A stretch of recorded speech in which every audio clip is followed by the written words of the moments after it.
చరణ్ మిగతా విషయాలు మాట్లాడబోండి. రామ్ గురించి మాట్లాడాల్సి వస్తే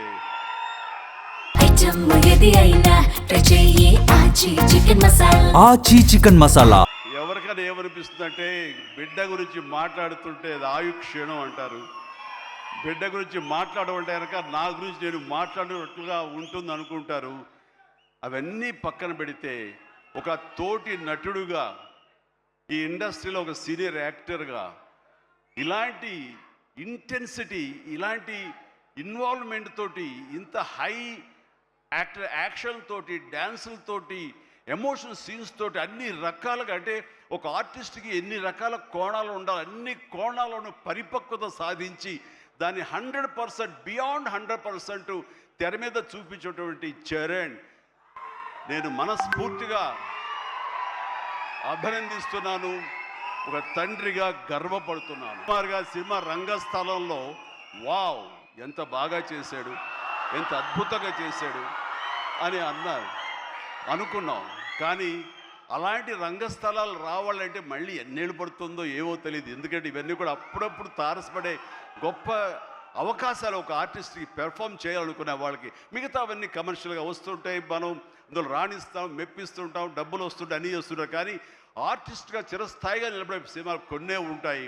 అందులో రాజమౌళి సినిమా మగధీర కానివ్వండి, ఆర్ఆర్ సినిమాలు కానివ్వండి, సుకుమార్ రంగస్థలం కానివ్వండి, ఇంత త్వరగా ఒక 3-4 ఇయర్స్ గ్యాప్లో మళ్ళీ ఇలాంటి లాంటి సినిమా వస్తుందని నేను ఊహించలేదు. రియల్లీ ఆ రకంగా చరణ్ చాలా అదృష్టవంతుడు ఈ క్యారెక్టర్ రావటానికి. ఈ క్యారెక్టర్లో నేను చూస్తుంటే కాసేపు చరణ్ సినిమా అని కూర్చోనే తప్ప నేను కానీ వాళ్ళ మమ్మీ కానీ థియేటర్లో చరణ్ మాకు కనిపించలా, పెద్దే కనపడుతూ వచ్చాడు, పెద్దే ఆలరిస్తూ వచ్చాడు.